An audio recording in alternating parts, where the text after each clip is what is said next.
Okay, so we're going to go ahead and call to order.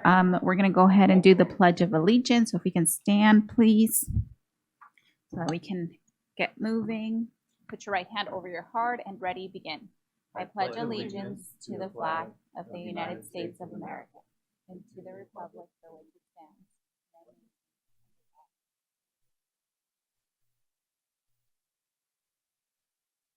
stands. Awesome, thank you. 1.3, adoption of the agenda. Second. Thank you. Moved by Dr. Wyatt, second by Ms. Alexander. And then I'm going to go ahead and pass, so 2.0 workshop board governance, 2.1 public comments. Do we have any? Some. 2.2 presentation and discussion, and I'll go ahead and pass it over to Dr. Gary Rutherford, which is a consultant that we have brought to help us in this process. So. And I'm honored to be here with you. It's a pleasure to reconnect with my friend Mauricio. We are colleagues from the Coachella Valley. When I was superintendent in Desert Sands, he was in Palm Springs, and we have maintained connections since then. So it's wonderful to be here and get a glimpse into his world. And thank you for having me here today. Our job tonight is actually going to be easier and less complex than I thought it was. We're going to have some fun. A lot of the work around governance and putting agreements together, you guys have done. When I did my archival search and came across your vision documents, when I looked at your bylaws, you've got everything pretty much laid out. It just isn't in one compact place. So our job tonight is to kind of go through, look at your good practices, talk about what's going on, and develop a governance handbook that can then be used. And we'll talk a little bit more about what that might look like to get you started. So tonight, you guys represent your 8 members, and thank you, Trustee Santos, for being with us today too. I'll forget you're there, so if you have something to add, I hope you jump right in. Okay? No, okay. 8 of you. Everyone talks and everyone listens today. So if you have a thought, please share. If I'm in the middle of a sentence, make sure you catch my eye. I want to hear what you have to say, and I'm hoping our dialogue is frank. The norms are we take issues seriously. We don't take ourselves seriously. That's the only way it works. We're going to focus on our principles, and sometimes there are preferences that come up too. We'll listen to those, and then we'll decide if that's something that needs to be honored or whether there's a principle that we can attach that to. And I mentioned hopefully some laughs and some fun along the way, because there's nothing real fun about putting together a governance handbook if you don't do it right. So just the roadmap, we're going to start with a little setting the scene to get us going, and then talking about why invest the time to create a governance handbook. You guys, things are doing great. Why do you stop and take this time tonight for a couple of hours? We'll talk about that. Then I'll share a table of contents for what your governance handbook could look like as a template. You know, my job is to do the work, and you guys, the job is to do the input. And then I put in a different color there, discuss and refine governance team protocols. That's where I spend the most time. The other stuff, a lot of it's boilerplate. It comes from CSBA, it comes from your own bylaws.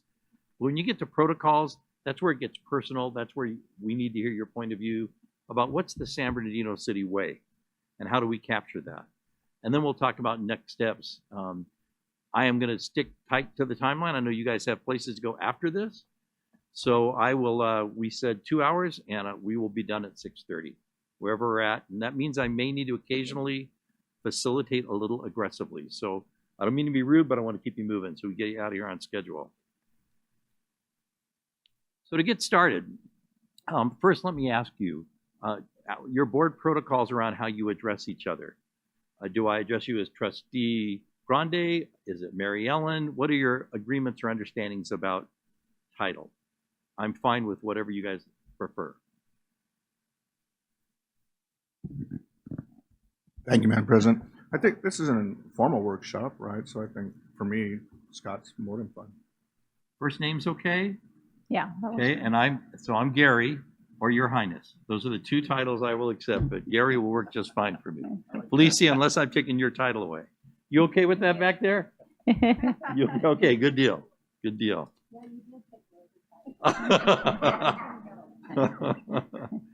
Okay, so just really briefly, because I want to make sure we get to our task, but my question is just, what's your why? Why did you make the choice to run for the school board? Think back to when you first made that decision. What prompted you to think, okay, I think it's my turn to step up here? And then maybe connected to that, what's your legacy? Oftentimes people are drawn to a school board for one reason, then we get there, they find out, well, I have a completely different purpose on this board than I thought I was going to have. And just in a line or two, and we're going to include Mauricio in that. Like what made, when you decided to be so bold as to be a superintendent, what prompted you to make that decision? And what do you hope your legacy will be here? And we'll get you in there too. So be thinking about that back there, Michael. Who'd like to step out and try first? Doesn't have to be profound. Thank you. Mary Ellen, tell me when you ran for board. When did you, what year did you first come on the board?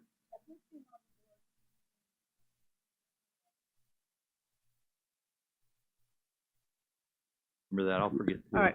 I first came on board in the election of 2022, and I had been a teacher. I was still teaching when I ran for office, so it was, if I didn't win the election this time, I'd just keep teaching, and I would do what I like to fondly think of as the Gil Navarro syndrome. If you keep running long enough, you will get elected. We know her from somewhere. That's right. I forget where. So I just had to stay healthy. But actually, when I left college. I know this is a long why, but it really does matter to me. When I left college, I wasn't sure what to do. I knew I had been in line for a position as a field representative to Congressman George Brown, and I had a relationship of sorts with him and his wife, and I had been very active at the Cal State San Bernardino, I think, as all my friends and family know, student body president, all that hoopla. But when upon his death, I thought, what now, Mary Ellen? Right. Well, I became a substitute teacher until I could figure out my why. But then I fell in love with the children, right? What I was doing. And there was a whole world, a whole universe out there that needed Mary Ellen's, I thought, right? So my best way to do that at that time where I was a teacher. So when I went into teaching, I realized very soon I was not giving up politics or policy making to affect lives. Is actually, education is a result of policy making and politics. So it put me in a really good spot. So I said, well, I'm going to develop an area of depth and breadth of understanding in this new world. And then when I'm ready, then I'm going to run for office. Okay. So you were attracted to, it sounds like you were a political wonk, even as a college student. Oh, You very were drawn much so. to that. And what do you hope your legacy is, Mary Ellen, when you leave the board? What do you hope people will say about your term? Well, there is nothing that I can really possibly start, but I see all these brilliant ideas going on that we have to be those safeguards to those programs that are there. And it just so happened we connected with a superintendent who just hit the nail on the head with his shine on the San Bernardino schools. That will never go away. Yeah. I hope so. It will never go away. So we must be the steward of that shine. And that's my plan, to make sure that we shine that on unsung heroes. And sometimes they're in TK. Those little heroes are this big. Right. And they're brilliant. And so we have that all the way through high school and beyond. And we have to prepare our parents. So our district, we would go way beyond just the one single person and one single dream and one single, goal or legacy. So my legacy would be just to be a good leader and to leave behind not big shoes to fill, but people with bigger feet than mine. And there you Nice. go. That's it. There you go. Thank you, Mary Ellen, for starting us off. Who'd like to go next? We'll give Abigail a minute. So do we want to let her know what we're doing? Myra, Abigail. Yeah, I'm I've sorry, actually asked, read the. Are you okay to be addressed by first name? Oh yes, of course, of Okay, course. I'm Gary. Good to Yes, meet hi you. Gary, and I'm looking at that. Why did you make the choice to run for school board? And we just heard from one, so if you'd like to go Oh next. yeah, I can, were you gonna interject? Yeah, just think about it. Okay. Think about it. You're next. So I ran back in, I was elected back in November of 2020, so like during COVID. I actually started my term at a distance through screens. Right. The reason at the time that I decided to run, I have one child of my own, and he was having a lot of difficulties in school, and really struggling. I was struggling with learning how to support him, and I felt like the support, the alignment in the district wasn't always conducive to parents navigating. So that was kind of like my why. It was from being a parent and having a child that struggled throughout his time in school. The legacy. Once I got on the board, I came in with a small, little, narrow focus, which was myself and my child. 2 years, I tell people 2 years prior to me running, I actually didn't even know a board existed. So it was a lot, new, exciting information that I was learning. So very quickly, it kind of became, I wanted to create a culture in the district of, I wanted to help develop and support, for it to continue to grow, a culture of acceptance, a culture of,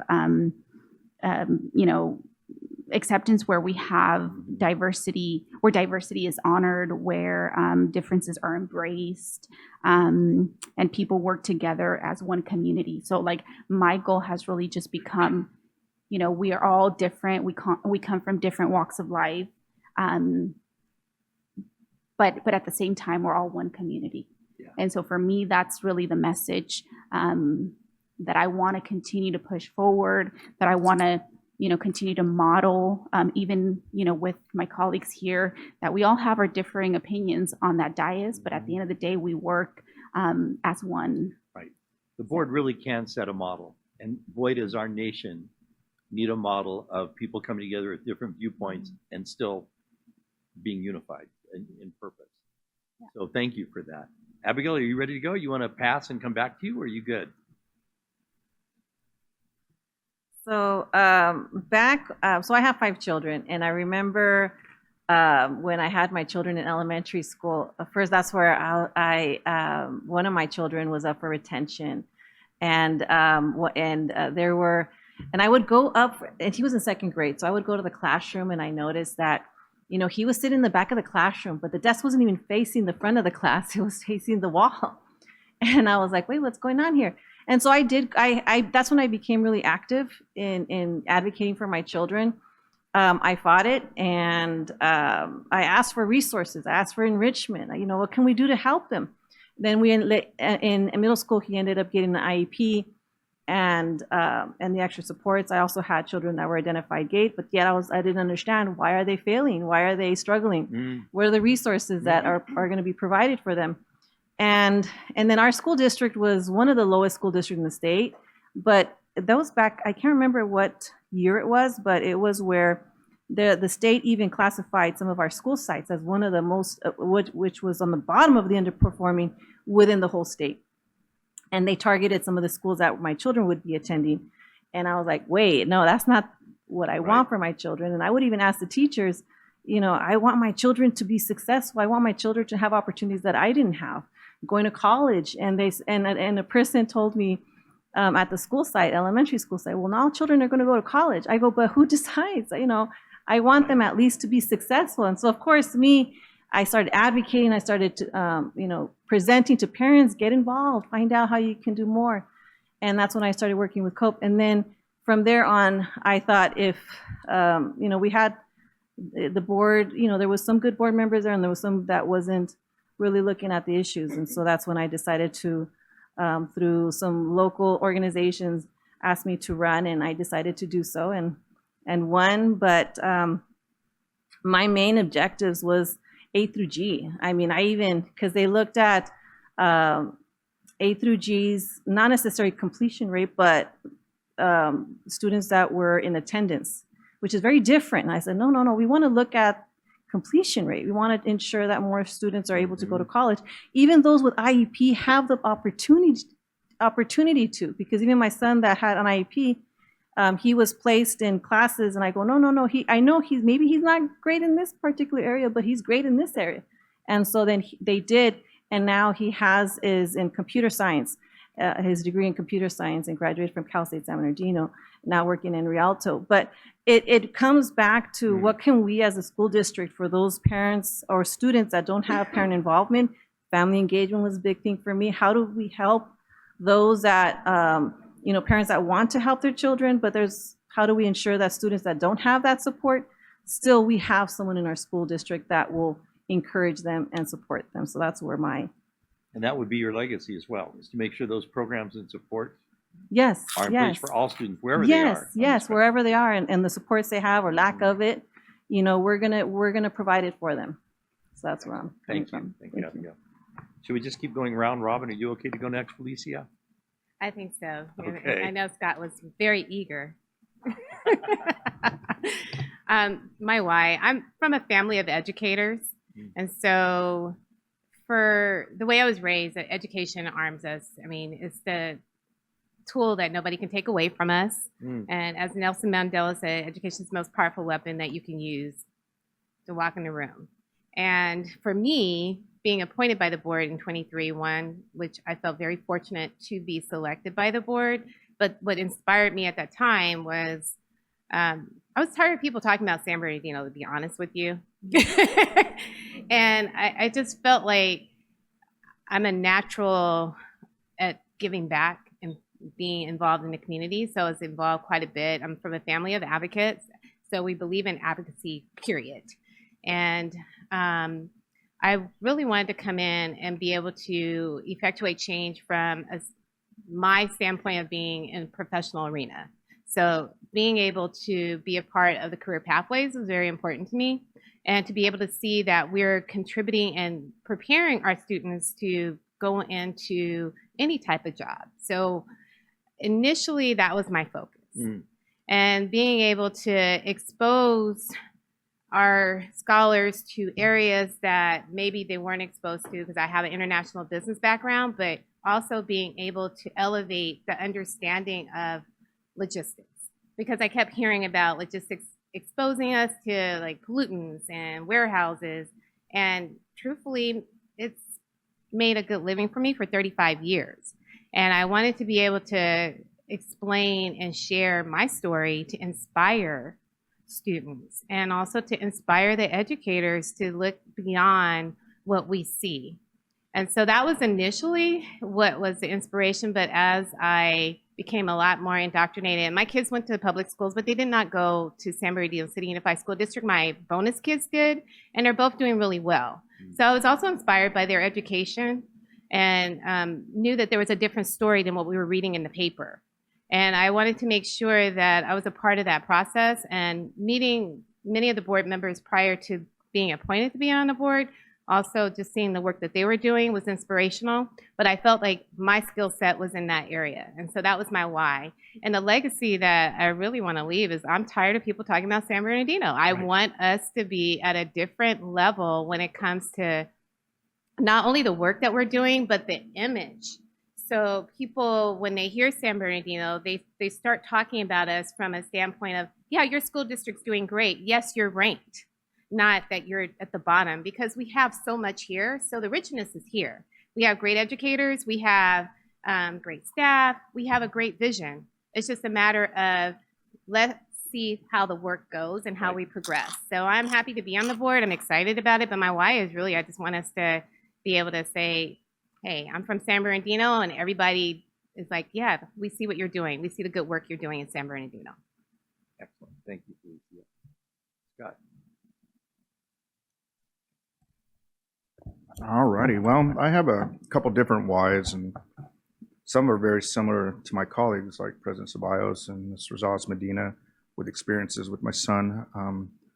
Some areas where the district fell a bit short on providing the proper level of service and identification of some needs that he had. And fortunately for me, I've been an educator almost 3 decades now, and I had a background in multi-tiered system support, tiered interventions, which obviously the district at that time really didn't have a very strong background in serving students that suffered from trauma.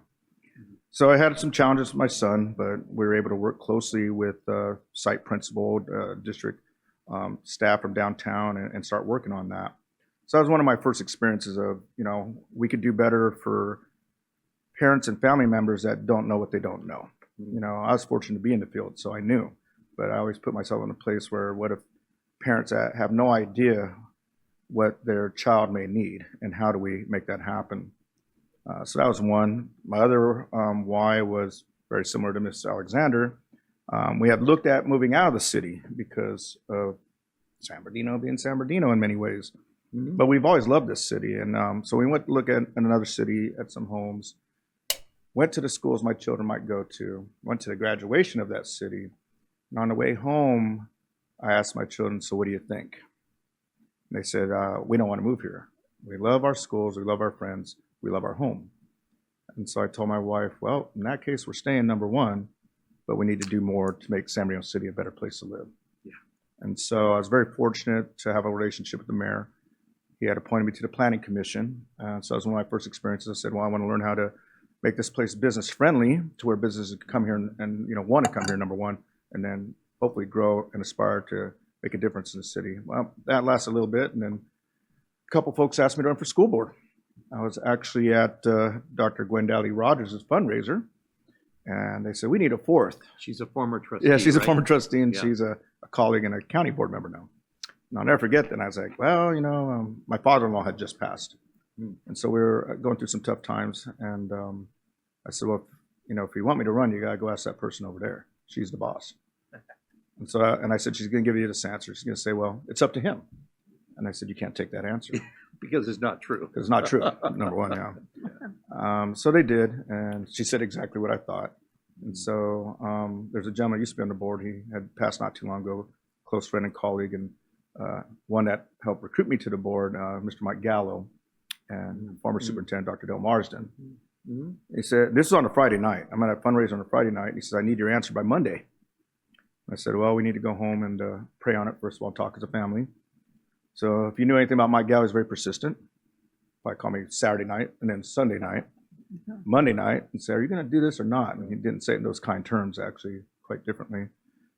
I said, Mike, when do I got to sign up by? He goes, tomorrow, Tuesday, by 5 o'clock. So I signed up, I think, like at 4:45 Wow. on Tuesday afternoon. Barely made it. Didn't know I had to sign a check either for other things, so I had to give myself a loan. But the big why was to always honor and represent my father-in-law. He was the greatest teacher my kids ever had. I mean, you could teach them anything about life, about academics, and just a genuinely kind man and a very sincere and genuine man. And when he passed, that was something I told my wife. I said, if we do this, we do it to honor him. So I always got to put that first and foremost, Nice. that we honor him for everything we do here. I know if I put that first, then nothing will ever be good enough for our kids here. Right. And so legacy, a lot of things.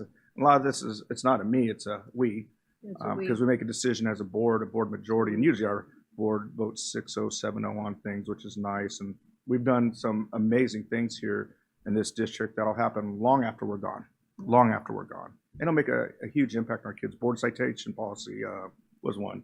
Mariachi Folklorico program with Abigail Rosas Medina, Dr. Flores, I mentioned that recently, and we saw that come to full fruition Saturday night. Oh, I just get chills. Oh yeah, I got chills thinking about it. Community workforce agreement. That's a huge first in this area, which is going to bring high-paying jobs to our kids and community members of the city. CTE Pathways, Community Resource Center that's about to happen, ADR Special Ed, building positive relationships with families in our special education services, which is huge. MTSS, state-of-the-art facilities. I mean, look at the facility that's being built next door, and the facility we were in on Saturday night, the theater, and the sports complexes that we have. And this is just happening all over the city. I've seen in 11 years significant change in this city. I know Mr. Ariano has a saying, it says, as the district goes, the city goes.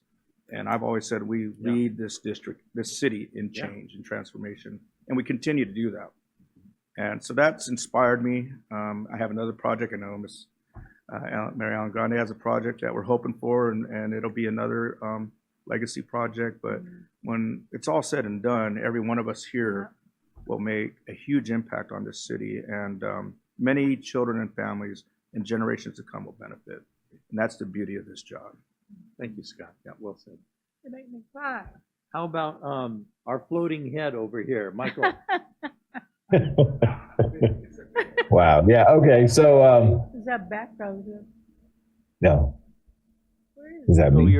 what drew you to the board? What influenced you to make that decision, and what do you hope your legacy will be? I got you. What drew me to the board? Well, one, I like the underdog, right? My two all-time favorite movies are Shawshank Redemption and Rudy. I think I've been an underdog Good my whole choices. life. And which one? What was the second one? Rudy. Rudy. But it was also, you know, my children at points have been viewed differently at times, and I've had to go advocate for them. I mean, we haven't been in this district long. I think this is year 6, but just you know, different schools. The other thing was that where my boys were going, high school at Cajon, I didn't see, you know, I wanted my kids to be in leadership. It lacked diversity. It was all young ladies, no males, no African-American students, or when I say no, like one. In the IB program, again, I think it lacks diversity. It lacks the opportunities. And sometimes it's just giving students the opportunity to see if they can succeed.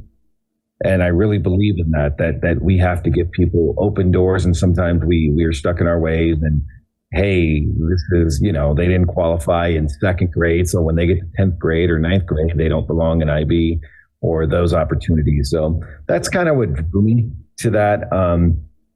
Those are the big things to me, is making sure that students who typically don't have opportunities, because I believe in college, I believe it's what changed my life. That's it. And legacy, I've been here 10 months. I don't know what legacy is right now. I haven't given it that thought. I'm trying to survive.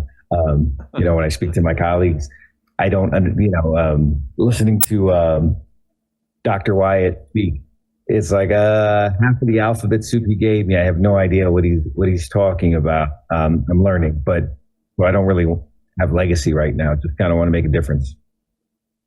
Thank you, Michael. Does anybody else have a problem with his USC reference up there? Because I'm thinking, where are the Bruins? Isn't this fight on? Okay. I'm actually in Oregon right now because where my student is at freshman orientation for University of Oregon. Excellent. Well, thank you for taking the time to join us tonight. Appreciate it. Mauricio, you have 5 seconds?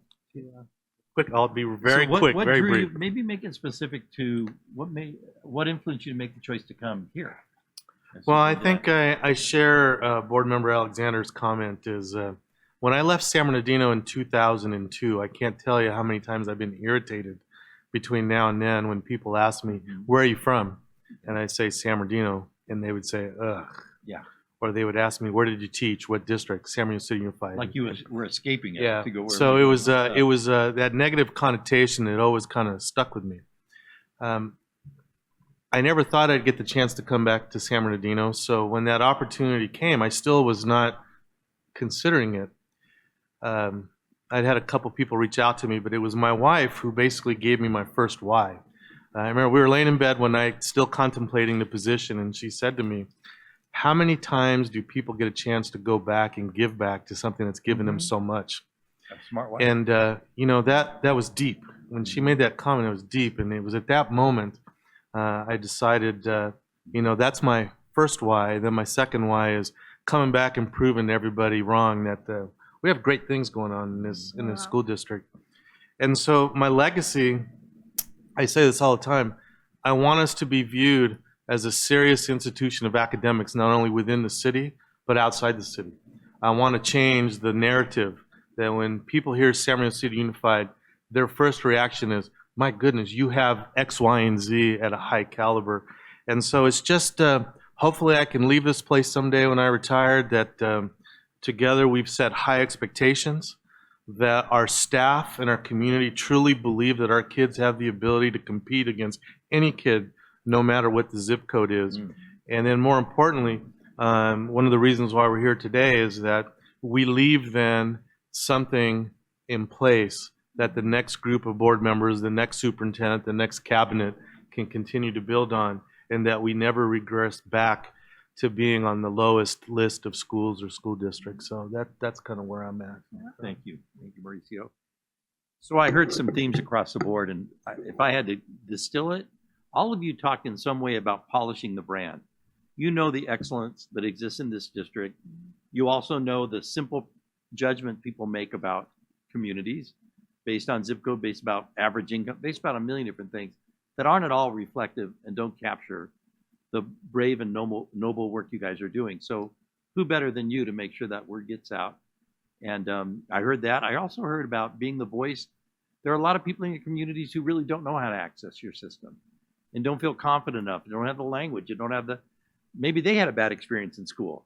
And so they're coming, it's difficult for them to get to you. To be that person's voice and advocate, and to make sure your programs, that your brand is polished based on the good work you're doing, and making sure that every student who comes into your district knows what their options are. Whether they want to go to college or not, they leave equipped to go to college, if that's a choice they want to make now or later. The research says a lot about a board's unity of purpose, and I hear a strong sense of unity of purpose. What part of our work today is to take your implicit agreements and make them explicit. And you guys have already started that. A lot of that work is already done. And part of it for you, those of you, you have several board members who have come on board fairly recently, and induction is huge. And something like a governance handbook, you know, when Michael says, I'm still trying to figure out the alphabet soup, I've literally seen governance handbooks that has an alphabet soup in back. This is what an IEP is. This is what a 504 is. This is what that is actually part of the handbook. So what we're going to do today is come up with a draft of a document that will be a living and growing document to meet your needs, hopefully partly for induction. And that's the why the governance handbook. CSBA will tell you that effective teams, as they do their research on districts that are effective, a common standard is a written codification of their agreements, not only of their policies and procedures, but on their behavior as a board. They codify how we're going to treat each other, how we're going to act, how we're going to model decorum to a community.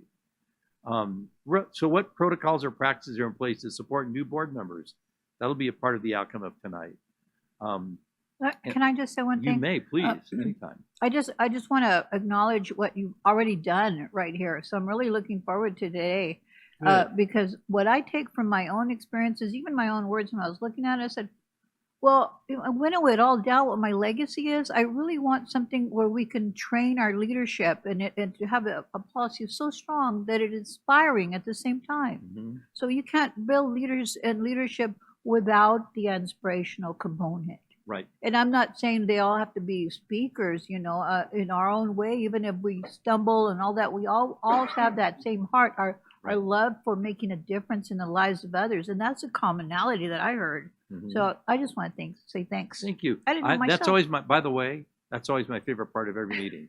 And I've gone into boards and done that activity. I'm thinking of a recent one I did, where they had a crowd full of people who were furious. It was around the masking piece, and they had when they heard the trustees tell their story and heard their hearts, it changed the room. So I love that. Like they came in thinking, hey, this is some bunch of bureaucrats who want to put masks on our kids, and you know, they were furious. And then they heard the board members' stories and realized, oh, I kind of forget these people aren't here because they're getting rich on being a board member or hungry on power. So I already kind of shared, Governance Core is one of my favorite resources. If you haven't read it, it's a great book for trustees to read. It's written by Michael Fullen, who's kind of a guru in the area of educational research, and Davis Campbell, who is a former executive director for CSBA. It's probably the best book that's out there on governance now. And they talk about making your agreements explicit. You know, everybody has a sense about what the board way is, but you need to make it explicit, especially for new people. So the best way to record agreements is in a governance handbook. And then you get your norms, you get your agreements going. You have a place for those ideas to live.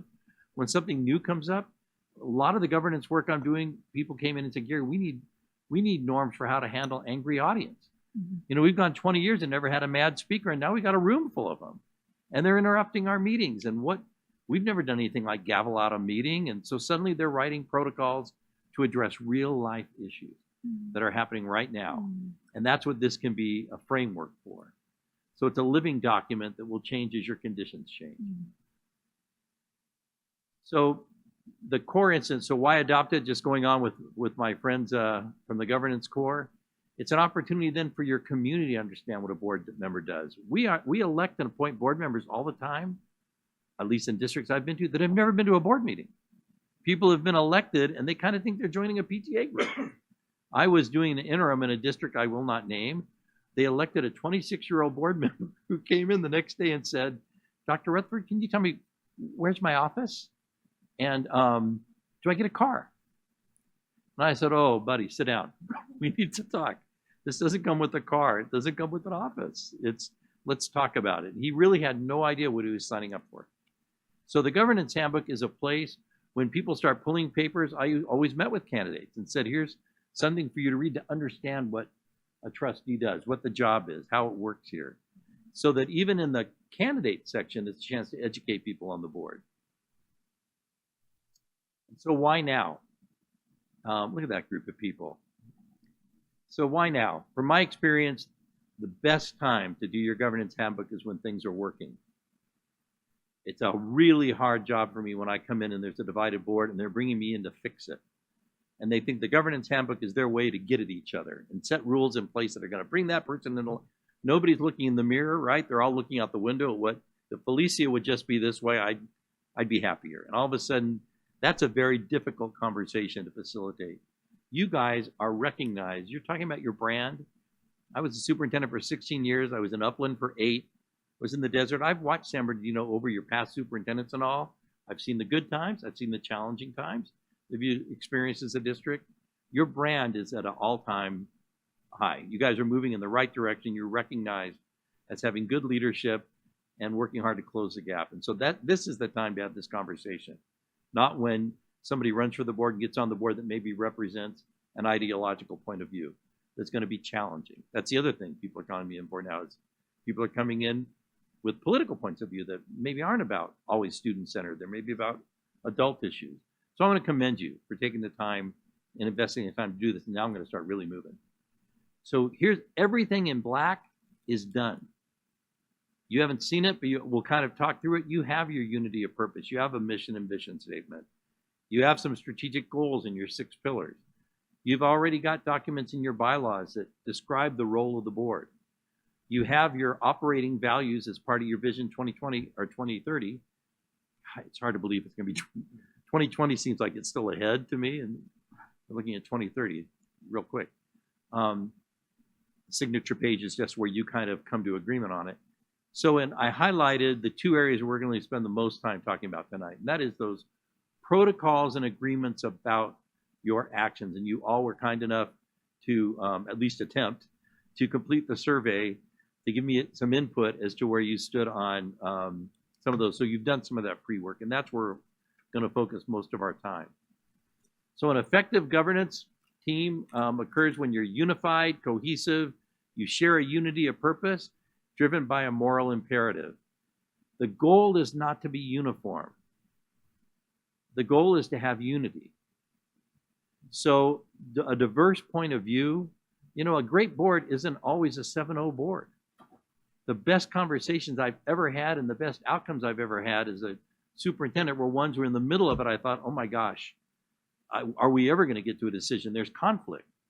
Well, healthy, well-managed conflict and conversation among people who respect each other yields great results, and it isn't always reflected in a uniform vote. But the people they share that sense of purpose, saying, I may not see it your way, but at the end of the day, I want the same thing you want. And that's the goal, and your handbook can help with that. So we're going to start with your mission and vision. And this is a company, and I'm just going to read it to you, and I'm going to ask you to guess who you think it might be.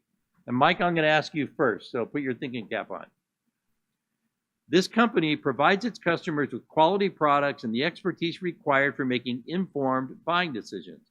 We provide our products and services with a dedication to the highest degree of integrity and quality of customer satisfaction, developing long-term professional relationships with employees that develop pride, creating a stable working environment and company spirit.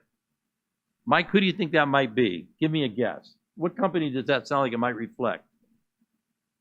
I want to say USC. I don't know. USC? You can say USC.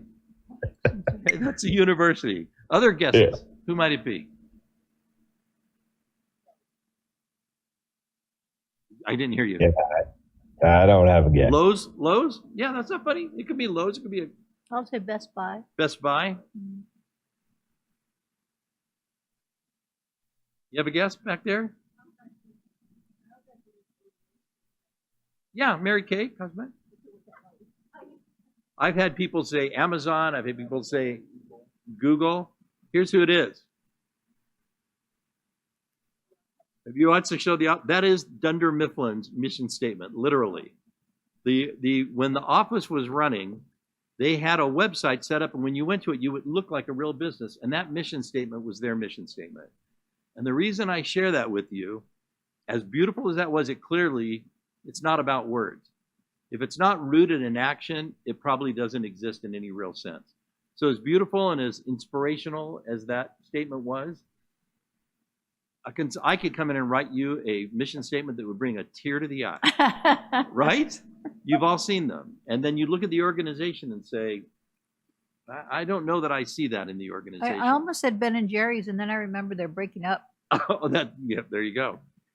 So I share that example because the unity of purpose, while it's important to have power behind it, you guys in your introductions share with me the real passion and the inspiration behind your mission statement, which is to ensure that each student has the skills, resilience, and determination to create their path and thrive in school, career, and life. Mm-hmm. That every one of your stories, there was an element of it that addressed that exact mission. Mm-hmm. So clearly, your goal then, as unity of purpose, is when you're stuck in those moments at a board meeting where you think, I don't know if we're going to come to resolution on this, we got a lot of points of view, is to stop and reflect back on what the real job is. Because so often, I'll speak for myself now, I kind of want to win. And maybe I stop listening along the way because it's more important for me to prevail than it is to do the right thing. And sometimes there's lots of right answers to something, and that's when it's really hard to come to the right decision. So your 6 pillars, again, you've done a lot of the hard work. You have a compelling mission statement that from what I can see matches where you guys are really going. You've got your pillars, and I've read these. Obviously, each of these have been expanded with goals and initiatives that talk about how you're going to bring those things to life. You listed a half dozen of them, Scott, that fit under these headings as real drivers. That part of it, the shines in your strategic plan, those are ongoing long-term goals. 2030 is a great goal to revisit those, but the initiatives under each one will evolve and change. And then your work becomes every year looking back at those, revisiting those and saying, are the initiatives and agreements pushing us in that direction? You've identified your operating values and you've expanded on each of those. I was telling Mauricio when I first opened it up, this was the only piece I could find. So I read each one 3 or 4 times and I thought, boy, I wish I would have had the foresight to have had as explicit agreements around what your real operating core values are that drive those decisions. And he was just showing me that will be a part of your handbook. So when I say you've done the work, this is a lot of districts don't have these things in place, and we have to have 5 or 6 meetings to get a handbook done because we have to start at base ground level. So we're going to get to the meat part of our work tonight. So as part of the governance culture, protocols need to be reviewed on a regular basis, new ones adopted as necessary, and the process should be simple and straightforward. I wish it's simple. It's complex, but I've tried to make it as operational as I can for you. So I commend you guys for taking the time to do this and to identify your best practices. We're going to now start plowing through these, but before we go in there, I want to tell you that when Mauricio first called me, and I first connected with Myra and Mauricio to start talking about this workshop, one of the clear directions I got was this is a good to great experience. Things are operating really well. I want to maintain that. I want to strengthen it. I want to make sure it sustains, because it's all well and good when it's the 7 of you, but it won't always be the 7 of you. Mm-hmm. And how do you make it resilient so that culture you've worked so hard to build is not based on the personalities around this table, but it's based on a real culture. So I'm not here to fix anything that's broken at all. I'm here to help you go from good to great. That was my clear direction. There will be some things in our conversation where there's going to be some good, lively discussion, about, do we really want to set that agreement, and how, and we can revise it, and I'll look for consensus to do that. So what I did with the input you gave me is I took these statements and I put them into 3 groups. If it's in blue ink, the majority indicated they agreed with the standard and they didn't find a need to discuss it. They said, yeah, that's a no-brainer. That's who we are. We don't really need to talk about it. The black, it was kind of split. Some people said, yeah, it was important. Some people said, not so important. Some people said, let's discuss it. It was very divided. And the red were those where the majority of you said, yeah, we need to talk about this. So we can move faster maybe through the blues and blacks, take our times on the reds, which will give you good, efficient use of your time for the next hour. So the first one's a red, one that a majority indicated they want to discuss. You have them in front of you, because I know it's tiny print up there for you to follow me up there. But so the board president shall meet with the superintendent. Oh, I'm sorry. This first part is board meeting protocols. The second, so this is, I kind of divide these into at the dais and away from the dais. So this first group is, these are things when you're together as a governance team. The others are when you're out and about in the community. What are your agreements? So the board president shall meet with the superintendent to develop the board agenda prior to posting. Then this piece I don't think is a part of your culture. I got these from reading about a dozen, I pulled from about a dozen other governance handbooks. I maintain a little library of those and pulled out the common themes I saw across them. So these come from other places. They may or may not fit the San Bernardino way. So we can amend them. One other board member, typically the vice president, shall attend the agenda review sessions in order to build capacity and ease transition. So the board president is expected to be the face at every meeting, unless he or she can't be there. But the second board meeting, board member would come to learn the process, to sit on it.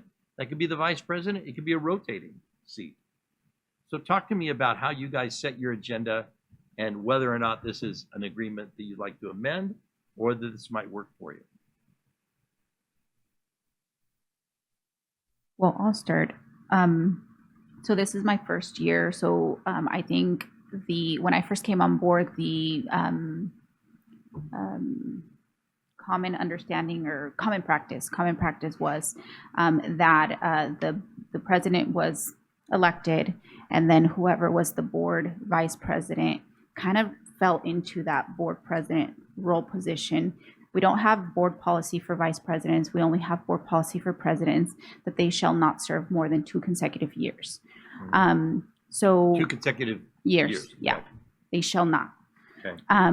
So when I was VP last year, I really never attended any meetings or anything like that. So I was a little nervous, quite Sure you frankly, were. you know, Sure. moving and jumping Yeah. into that president position. So this first year, the first thing that I began to implement was invite my VP to all meetings. Now, my VP, you know, whenever she can, she will attend. If she can't, she won't attend. It hasn't necessarily been a mandatory thing, just the invitation has been extended. So that's the way I've, you know, handled it. I liked it. I don't know if my VPs liked it. But I would like to maybe make that a continuous thing for the same reason, to build capacity maybe. And Thank you. Other thoughts? And I also started similar, because I know the board president, then I was a vice president, so that was something that I wasn't included. But once I became president, the vice president, that was Gwen back then, I wanted to make sure that they were included and that they were learning part of it. So by the time they get into that seat, they kind of already know what's going to be. So I think it should be a common practice, just so that way the vice president, potentially, although I have to say, I've seen previous board meetings before I was even here, that sometimes the vice president doesn't. So traditionally, it's the president serves 2 years, consecutive years. You know, they'll re-voted, and then the vice president will become president. But I've seen it where there's been cases where the vice president does not get voted in to be president. Right. And so it just depends, or maybe the president only serves 1 year versus 2 years, and so it can fluctuate. But it's still great to have the vice president still be part of that, so they can be part of that leadership and growing and learning and so forth. And you bring up a good point, Abigail. Just as every child comes to you with different needs, and every family does, trustees are in different positions. One of your trustees may work, and getting to an agenda review just isn't going to work for that vice president, let's say. They can either not choose to take the role, or take the role and assign the agenda review to another member of the board. This is kind of open-ended. It just suggests there'll be a second person to build capacity. I've seen boards that rotated it. Like everybody in the beginning of the year, you get a calendar, and Mary Ellen, you've got these 3 meetings that you're going to be the second voice, or if you can't go vice president, you'll give a call to another trustee and say, can you cover for me at the agenda review? Mauricio, how do you feel about that? If having a Well, I didn't want to share my feeling, but I concur. I think those are great examples. I wanted to share something that maybe that Meyer and I had talked about. So I've kept all our little notes when we talked about ideas. One idea that came up, Gary, and this is for the board to contemplate, was right now, unilaterally, a board president decides if something gets on the board agenda or not. So then when we powwowed, we're like, oh, well, it's great to have 2 people. But then we thought, well, what if the 2 people don't agree? Then you need a 3rd board member to break the tie.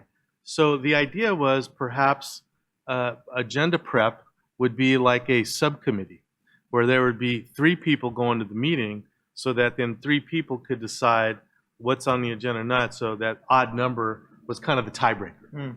So it's just, you remember that conversation, Mario? So I just throw that out as a consideration. In other board meetings, and other board meetings, there has been, I've been on other boards, not a school board, but in other boards where they have the past president, the president, and the vice president. So that might be something, but then again, I'm thinking already kind of foreseeing if the vice president and the past president kind of agree on certain things and the president becomes, so we have to also be cautious of that too. I think the idea of having the president and vice president a part of the agenda preparation is good. I think in alignment with what Abigail said, I mean, the ease transition, I don't think we should take it for granted that that will happen, that vice president will end up right. being president because we do elect our leadership. I mean, obviously whoever, it could be 4 against 3 or whatever, but the bottom line is, I think if we put that in there, that implies that automatically happens. Would your proposal be to just strike typically the vice president and just say one other board member shall attend the agenda review sessions and not reference? Oh, I think vice president shall attend the agenda sessions in order to build capacity. Okay. Build capacity, right, but it wouldn't build necessarily transition. Yeah. It wouldn't prescribe the election. Well, I have a thought.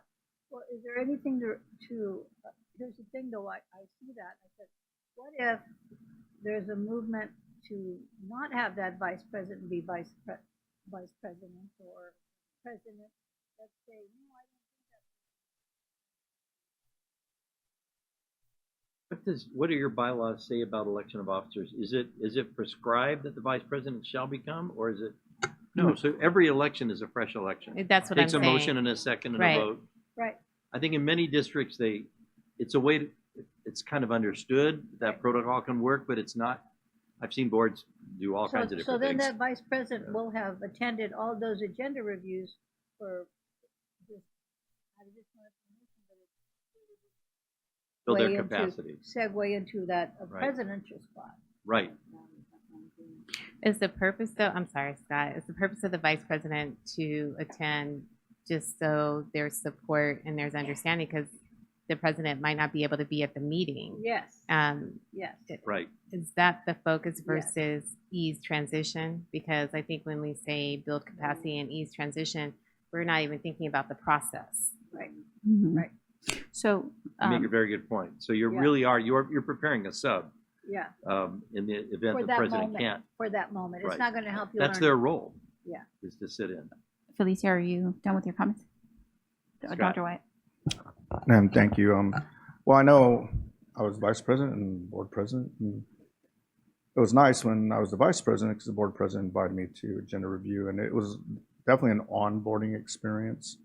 Because I think when you become board president, there's a lot to be responsible for. And as Ms. Ceballos said, now I think she attended many of them, and you could come in and be somewhat overwhelmed just by the experience alone and the decision-making process. It's a huge responsibility. I know she and I, we talk frequently, and we're there to support one another like most of us on this board are, I know, all the time. So I think it's a great experience for an individual to prepare themselves, number one.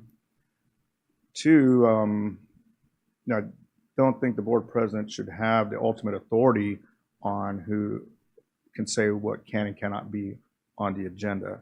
You know, I know we always ask for items to be on the agenda through consensus.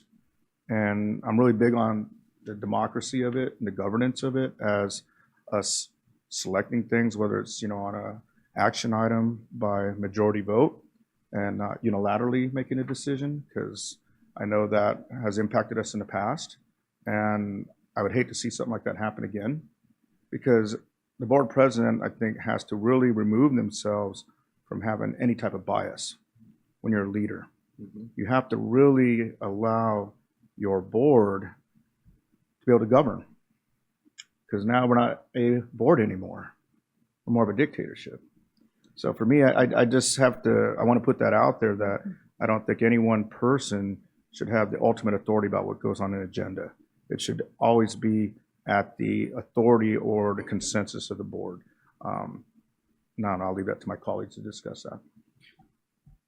I share the mindset as well, and that's why in my time I've kind of approached it the way that I've approached it. And although I haven't had specific guidelines, I've kind of shared with everybody very openly. You know, if it comes to me, I'm pushing it forward, and then I'm allowing it to go to the agenda and let everybody go through that democratic process, and we land where we land. So for the purposes of this, I would probably maybe like to make a recommendation where we just leave one other board member, and we can maybe say one other board member shall attend agenda review sessions in order to build capacity, period. And that's not specific to the vice president. Maybe, like you said, maybe we can rotate. We start with one and then we just move along the line You could do both. for the whole year. It could be the president and the vice president in a rotating third seat that would allow other people to cycle in and not. Oh, that's Mhm. Yeah. Mhm. 'Cause I think Felicia made a very good point about part of that agenda review involving vice president is if you don't make it back from work that day, Mhm. you're broken down on the freeway, then the vice president is good to go, and they've been through the agenda. So what if we amended that and added a line about a third, there'll be a rotating third Oh. seat? Like that. Okay, And instead of I'll write some draft language to incorporate that. do we want to keep shall? You want to bring in Mike? Oh, do you have any input, Michael? He just said it. That's what I like. That last idea. That's the one I was rolling for. I think Mauricio had mentioned it at first, and so where we landed right now. But I like. Yeah, so the third seat rotating, I will, remember, we're not making final decisions, but I'm seeing head nods and consensus that I'll draft some language about a third person that will come back to the board's consideration. So now I have a question. So your language right here says shall, right? Mhm. Are we keeping shall? So that's going to be the expectation. So if you are, that's going to be the expectation, of course, for the board president, but then also for the board vice president, and then for that rotating person, unless obviously there's an emergency that happens or whatever. Is that? And the reason why I asked that is because, when I was VP, I mean, I haven't, and he's not here, I haven't spoken to my colleague that was the president when I was VP. But I think, and maybe Mauricio can help answer this, I think maybe you guys met or maybe not. I don't know if his style was more of like, just send me the information, I'll review it, and if I have questions, I'll ask you. So if you have a board member like that doesn't necessarily have is really interested in attending an actual meeting, like how do we navigate that? Good question, and that's a question that applies to every single thing we'll talk about tonight. You come to an agreement on what the best practice is. Are there times that will be modified? Yeah, it can happen. People have conflict. There's a schedule. You can't work it out that week. The deadline, the agenda's got to be posted, and you do the best you can within it. You aren't changing your agreement. You're modifying the practice to address an immediate concern. Okay. But I think if you typically set forth your agreements like this as shalls, knowing that as professionals, there's going to be sometimes you're going to do the closest approximation you can to it. But in this case, it does say shall be the president, shall be the another board member typically the vice president, so that person could assign somebody else to that job. And that there be a third rotating position on the seat. And that would be the expectation. Now, that third person, you may not be able to find somebody who can make that third visit, and you'll do it with two. But you still have an agreement about that inclusiveness. So again, the question would be, if I don't prefer, I'm the president currently, and I decide I don't want to attend meetings. Like, So how would the rest of us again, address that situation? fidelity to these agreements is the goal. And quite honestly, if the board president said, I'm not honoring that, I think that's a board discussion around, we have a president who is not interested in coming to meetings, because you can also attend virtually. I mean, if there are options and ways to get in, then you do an annual self-evaluation. You talk about that. Very often, the board vice president might be the superintendent's job.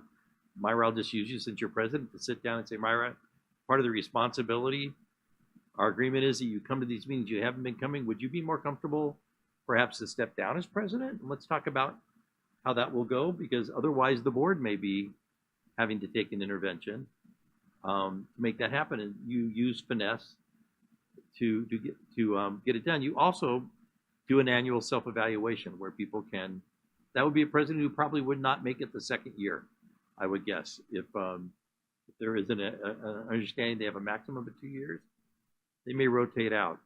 All of these agreements set forth a high standard with an expectation they be followed, but fidelity to these then becomes the board's job of monitoring your own and each other's adherence to your agreements. Okay. And it should be, we have the roles and responsibilities for president and vice president, and if they do not fulfill that, that's part of the role. Otherwise, why would they run? So that may be clarifying also, especially every election cycle that we're going to have that in front of each board member, just in case. You never know, someone might nominate somebody else, and at least we know what that entails. Right. And I know at some point when I was president, I wasn't able to attend activities, but the vice president was able to go on my behalf on certain activities. Right. But the board meetings, I was always there because I knew that was my responsibility as a board member. Mm-hmm. So maybe just having those. Thank you. The next two are blues. Ideally, questions and clarification to be communicated to the superintendent before the meeting. This is what we call the no surprises clause. If necessary, the superintendent may refer the board member to appropriate staff member for response. This is really about two things. One is, most typically, the board member would not go directly to staff, but would channel those questions through the superintendent. Mm-hmm. And also allowing the superintendent, if that indeed it's a question that's going to come up regarding an agenda item, that the staff has a chance to prepare an answer.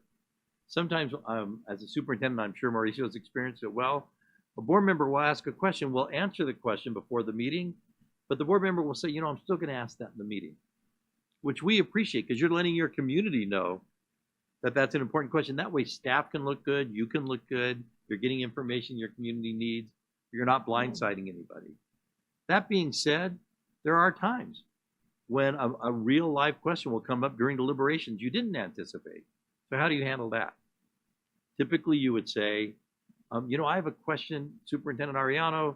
I'm sorry I didn't get this to you ahead of time. I'll understand if staff doesn't have the answer for me right now, but here's the question. So it's very clear you're not putting anybody on the spot or playing gotcha by asking a question that they're not prepared to answer, which makes you look good, makes them look good, polishes the brand. So are we good with number 2, that those questions and clarifications go to the superintendent? Number 3, this just has to do about behavior, attentive listening. Mike. You update the slides. I didn't hear that. Can you repeat that? You're on number 3. I still see slide number 1. Or Oh, I'm sorry. I haven't advanced my slides because you haven't got it in front of you. I'm sorry. There you go. And remind me of that if I forget again, Mike. Thank you. Thanks. So all discussions, deliberations are conducted professionally, attentive listening, mutual respect. This is really about decorum.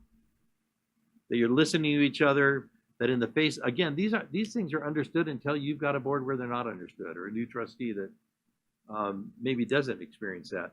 Yeah, like it's really bad form. I always, back in the day when we didn't do so much online, I can remember hearing the board packet being ripped open in the middle of the board meeting.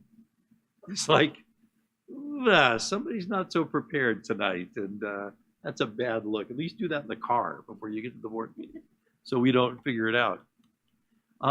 In the face of opposing opinions, when you have that room full of public speakers, I happen to have, I'm good at my expression, but my face is a mood ring. I like glow red. I'm red normally. I'm bright red when somebody's got me upset or mad. So people would come up and like test my blood, like, are you having a stroke? Like, no, I'm just glowing red because the 20th speaker has just come up about an issue.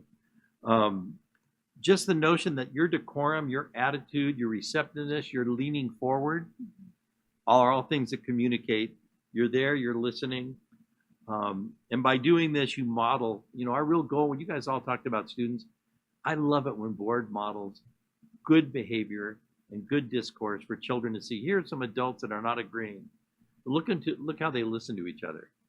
Look how they build on each other's, even if it's clear that they're not happy with each other. And my least favorite board meetings when that decorum was broken. When somebody got mad, when somebody said something that didn't need to be said, and I leaned an elbow into the board president to gavel, to get it interrupted so we can get back on track. I have to acknowledge that if you were here maybe a few years ago, it'd be a different story. But yes, and I know I've broken some of those rules myself. Yeah. So. I think we all kind of. Yeah, the superintendent who mentored me, his name was Dwayne Dishno.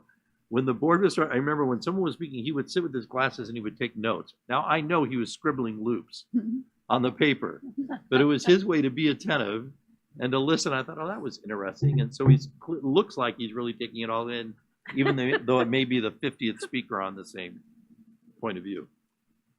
Oh, everybody go with number 3. For the record, Myra sees that I actually take notes. Yeah, I want to see those notes. He does. This one was a discussion. New items or issues raised during public comment at the board meeting, speaking of public comment, will be referred to the superintendent, and the superintendent will respond accordingly. Board members will not engage in discussion with speakers during public comments. That's a hard one. It is. It's a hard one for trustees. For 16 years, you feel like if you're not responding, and someone's just told you an impassioned story about their child being bullied or something, and you're not responding to it. It's rude. So how do you almost. handle that? It feels rude. It feels rude or like you're indifferent. Like they're going to feel that we don't care, and we do. Every single one of us does. Of course. But there's the rules. How do you handle that? So a member of the community comes up, they tell a story, it's a compelling story. You're getting one side of it, but it's compelling. What's the correct way, and how do you handle it as a board? I do want to acknowledge Ms. Ceballos has been really good at saying thank you for your comments. Sometimes I wouldn't, that's a great way to kind of let them know we've heard you. And we can follow up with them. But I do want to recognize that in the past, I can't remember which board member would say, you know what, can you leave your name and number? And then they would always be directed to, I Staff. think it was staff. And so, thank you for your comments. And if something that we need to respond to, we don't want to leave it for the superintendent. We just want to have, thank you so much. Can you leave your phone number, your name and phone number? I mean, it's still on the thing, but at least they get to see it, that we're taking, we're writing it down. And Gary, I don't know if I'm sorry, Dr. White.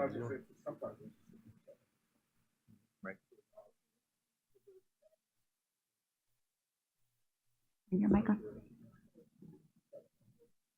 No, I remember actually, a few board members have actually done that, depending if it's kind of specific to them or something they're passionate about, but also superintendent, because it'd be a cabinet response. Yeah. The superintendent say, superintendent, somebody from my cabinet will get back with you.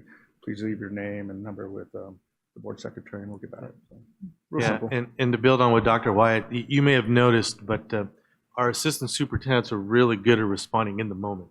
So whenever we've had a parent who shares a concern, depending what school it is or what department, you'll see either the assistant superintendent or they'll text one of the directors to immediately approach, because at that point you're validating the concern, and then you're giving them the promise that someone will follow up the next day. So I also have a comment. I agree with all of the above, but right after where it says board members will not engage in discussion with speakers during public comment is great. I understand that totally.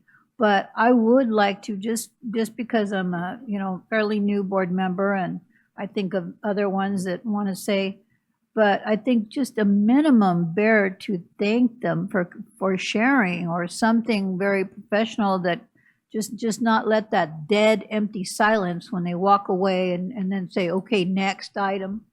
Because that pause right there just strikes me.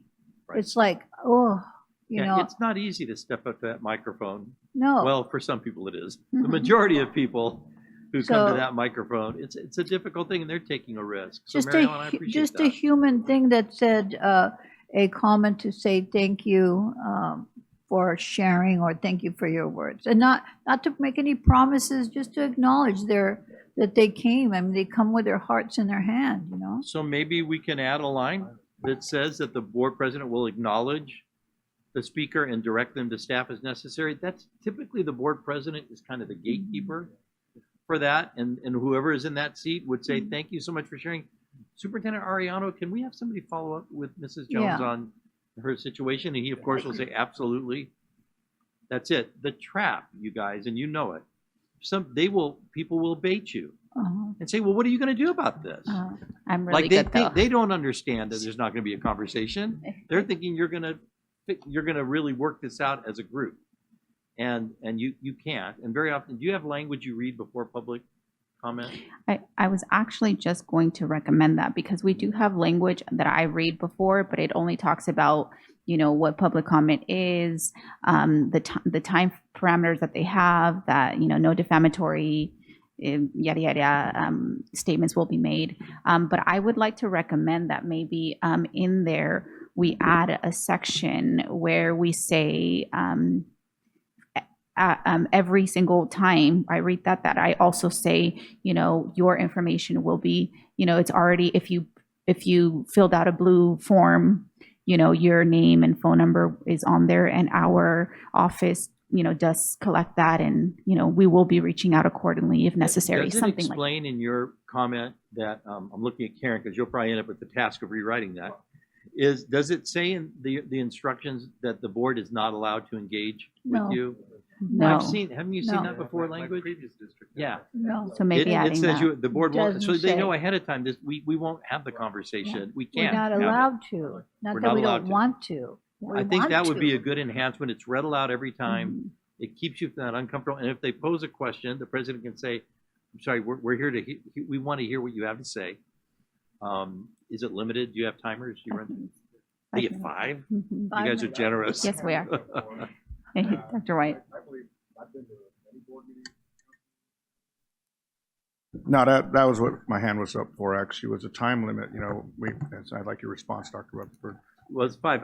3 is more typical, but 5 isn't illegal. I don't know, I haven't been to a council meeting or county supervisor Does anybody meeting ever or- speak for 5? Do they that are take- 5 minutes, and Oh, yeah. I was gonna ask it's my hard to put that colleagues, genie have back we in the ever bottle. considered a 3-minute comment? Yeah. Because, and I know some of us are very passionate about the community and the public having an opportunity to really speak their mind, but at the same time, I think efficiency is important, and also getting through many public speakers is important as well. We may have 20 in a night, and that's 100 minutes versus, 60 minutes, and they all have an opportunity to speak. And that's just me. I've always wanted to have that conversation, and since we're on it, I'm just going to put it out there.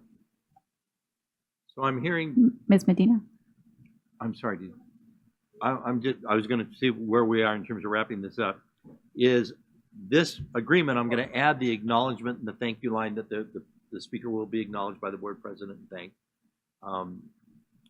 The other questions then had to do with the instructions, and that there would would be drafted and added to the instructions indicating the board will not be engaging tonight. We're here to receive your information. And then the last question that does not have to be decided tonight is the discussion around, is 5 minutes the right number, or is 3 minutes something you're willing to try? Would be a conversation.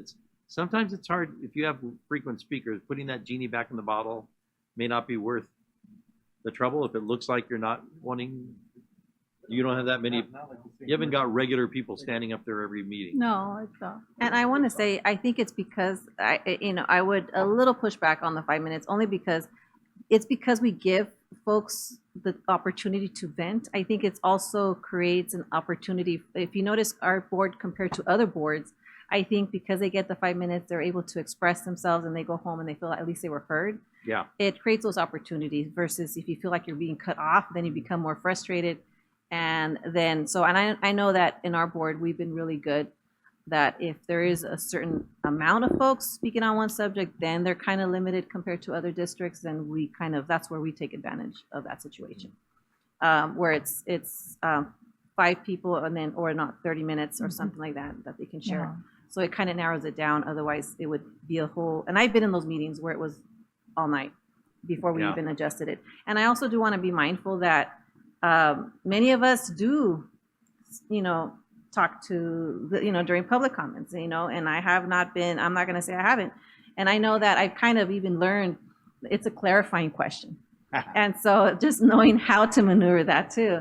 But yeah, maybe we should all kind of be in agreement that we would all, because it's awkward sometimes when you have those where we're like praising certain comments, board public comments, and all of a sudden you get that one that, wait, you commented on all the other speakers, but now you're not commenting on ours, on our subject, and those kind of makes it awkward. I'm like, well, then we should be consistent across the board. Dr. Wyatt? Yeah, and Ms. Rosales Medina brings up a great point. And, in the past, we had some colleagues that would engage in conversation or just fret at the whole time going, why are you doing that? But, that was even a question for me to, when it says will not engage, that's even a clarifying question. If you're looking at clarity, is that okay? I'm sorry, when you're at the board member has a clarifying question for them, typically the way that would be handled would be directed to the board president. Okay. I have a clarifying question. Is that appropriate? I first off try to resist that. That's why I'm bringing it up. Unless it's absolutely necessary. Right. Because that is engaging. And Right. it's That's going why I'm into it. bringing that up. And we do But I have a would light think- system, which I is would nice. seek permission if you were going to, and the board president may say no. I'm sorry, this really isn't a conversation. Superintendent, you can Yeah. follow up to get more information. So I would She say said no, pretty much right? all of us have done that in the past. Yeah. And that's why I'm bringing it up now. This is No, time that's for me to not. bring up questions. that No, have it's concerns, so, it's yeah. exactly the right time. So I don't know. I leave that to I would say that's bad consensus again, practice. so. Seeking clarification is, by definition, discussing and engaging with the person. It really is their opportunity to address the board. That's the intention. Not for the board to even seek clarification. It's their obligation to explain their situation clearly.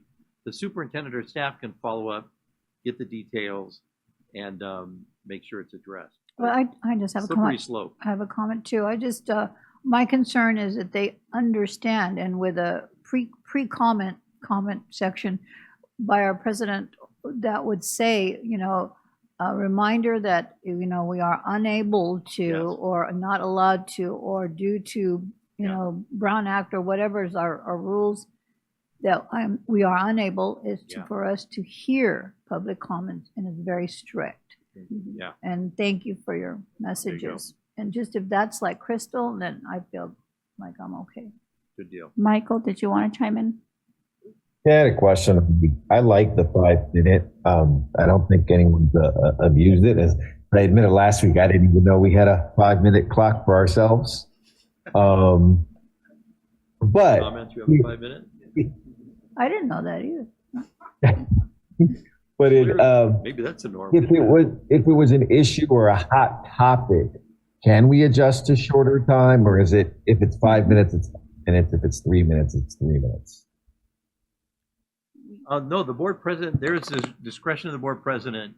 Usually when the timer's up, you'll say something like, can you wrap up your thoughts? Or your time is up. The person really has more to say. The board president indicates the board president has the discretion. Again, a slippery slope because the other people in line are going, really? Because you clocked me out. So, but if the room is empty and it's just one person up there, That's up. there are times where you might just say, hey, it shows goodwill. We're going to hear the thought out. Yeah, I think I wasn't clear. In other words, do we set a time limit? Let's say it's a hot topic, we have a full room. Could we have, from the beginning of that, it's only 3 minutes, but typically we usually do 5 minutes? I could be my question. The way it works is if 6 or more speakers are speaking on the same topic, then we allocate for them 30 minutes total. And usually the ladies, Karen, whoever's receiving those blue slips, they determine if it's on the same topic, and then they'll let me know, okay, all these are going to speak on the same topic, and then that's why I read. And when they all come up, I call them all up together at the same time, and then combined they have 30 minutes total. So even if it's That's good practice. 20 or 30 individual, but they're all speaking on the same topic, combined they only have 30 minutes. Where's that agreement? It's a Just board asking- policy. It is board policy. Is it policy? Yeah. Because everything in policy doesn't have to be in here, but that's something that could be added, is that guideline around that. Yeah, for our future board members. Does that answer the question, Michael? Yes. And Yeah. I would just chime in too. Like I would also push back on reducing it to 3 minutes.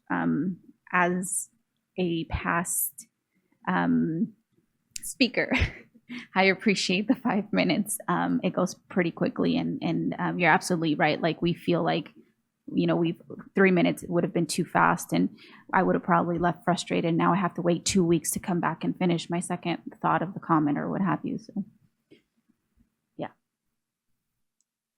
Okay, number 5, I wrote, add a note, by the way, to add your agreements around the 30-minute on a single topic, so I can add that protocol. Individual requests for reports, surveys, future agenda items, I think we're hitting a point that was brought up earlier, will be directed to the superintendent. Response will be shared with the entire board. When possible, if you're bringing this up at a meeting, it's brought up during your board member comments. If you have an agenda item to bring forward, and the board president will seek consensus as to next steps, if any. Is that generally your practice here? So I'm requesting a report on our after-school attendance programs, and then they look around and say, do the rest of you want it? And sometimes people won't. Well, it's not a hard line that we have. Like, if individual board members request something and we may or may not get consensus, they still get the information that they're seeking. Okay, right. They would still get the information, just might not be agendized. Right. Right. But they'd still get the information, and that information goes to everybody. Yes. Come one, come all. Okay. We good on that one? Sounds like that reflects your practice. The next 2 are blues, which meant people were okay. When a governing board member casts a no vote, it's courtesy to offer a short statement to explain why you're voting no. In other words, it shouldn't yes, Felicia. This is clarification. So if we say no, we can explain why we're saying no at that time? During the discussion. So a motion and a second is made, then it's opportunity for discussion. Right? Is that how you guys do it? Okay. Before the So vote, That's before the vote, not after you vote. not after the vote. So if So- you're going into the vote, oh, it does say cast, like it's okay. I'll reword that.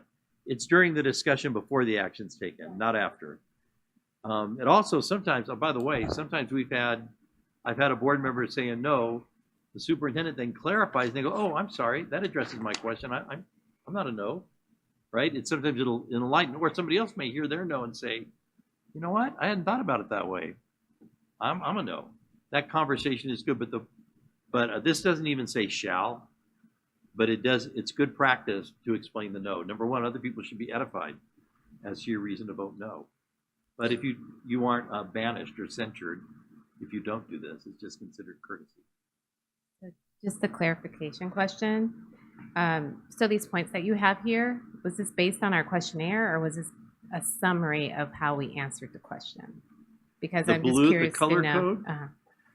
This is based on if the blue would indicate a majority said, we're okay with this and it doesn't need discussion. So was the question phrased this way, or I'm just Yes, trying to be. yes, in- this is in my exactly, mind. this is exactly from the survey, the online Okay. survey. Okay, Yeah, I didn't create anything new for this. okay. Unless Thank you. no, in fact, I cut and pasted. I was gonna say unless I typoed, but I cut and pasted, so. No problem. But I will fix that language because, Ron, you had a comment. Yeah, I'm just, can't remember how I responded to this one anyway, but it must have been an agreement. But when I reflect on it now, I think a board member shouldn't have to say why they vote yes or no, in my opinion. I mean, I think when we have discussion, if they want to say at that time, which way they're leaning is important, but If I vote no, that's my decision, courtesy or not. I don't, So- I'm not trying to sound rude. It's just, I think some people just say no is my decision, and that's it. And the reason why I think I've also done that is because it's such a contested Right. item that it is, it becomes where, I mean, they already know where we're coming from, I think, for the most part, but it just, I feel like it would, yeah, I don't know, but I've actually voted no, and not necessarily, if I already know, like, the majority of the board is gonna be on support, it's not, the reason why I would try to let them say I would say no is to try to convince, hopefully, some of them to try to move the direction. If I see that the majority is no, but I mean, yes, and then I'm gonna be the no, there's no reason for me unless maybe publicly so that the public can know why I'm doing it, but yeah, so, I It's that think that's balance. exactly what the point is, though. I think Mhm. you hit it right, is, for example, you may be voting no on a reason that has nothing to do with not agreeing with your colleagues. But remember, the audience may not understand that. If you say, I'm going to vote no on this because I actually, I can't even think of a context. It happens pretty rarely. But that I just don't think we have the budget. I don't think this is the best use of our resources right now. And so I'm voting no, not because I don't support childcare, because I'm not convinced we are able to sustain this. That's a good explanation that a good person would give. Other people may go, well, may even change your mind, but your point in sharing is not to change anybody's on mind. Explain your no. Also, this is not a shall. This is saying as a courtesy. And by the way, you could get, again, you guys are looking at each other because you all have good practice. But let's say you get somebody who's just a chronic no, and that happens. If everybody's going this direction, I'm going that direction. I'm a maverick. That explanation does help, so that somebody has to thoughtfully express a rationale for a no, but they aren't required to. Mauricio. Well, can I add to the conversation? So I'm thinking of Mr. Santos. Mr. Santos is so new to the board that he may still not know, is it okay for me to share my opinion or not, or my explanation or not, right? So I think whatever language we have on here is to let the board members, current and future, know that a comment could be possible, right? In other words, it's not prohibited. As an example, I'm going to use board member Alexander. We had a conversation about sponsorships, and you felt like you wanted to share why you were going to not vote in the affirmative, because I think you felt you wanted your colleagues to know where you stood, and you wanted the community. And it was okay. You made that choice. Others may have not made that choice. So I think, Gary, this statement here is to provide board members the knowledge that they can say something if they want. It's not just stuck on yes or no, right? I think that's one reason. I also do think it is informative. If you have a board that respects each other and someone's going to vote no, I want to know why, because maybe, what am I missing? Maybe there's something here that I need to understand about this before we go forward. Another option may be the board could table it. So, Mary Ellen makes a really good point. I'd like to know more about that. Can we table this item and get some answers? I've seen that happen as well. That is a good, number one, the community says, wow, they're really taking their time with this. They're not a rubber stamp board. They're discussing it. So I will change, if this stays in, Felicia, I just wrote, if a member of the governing board intends to cast a no vote or abstains from voting, I think that captures that it's not post-mortem. You're explaining it. I mean, could it say a board member may share? Yes. Okay. Okay. I have a question now.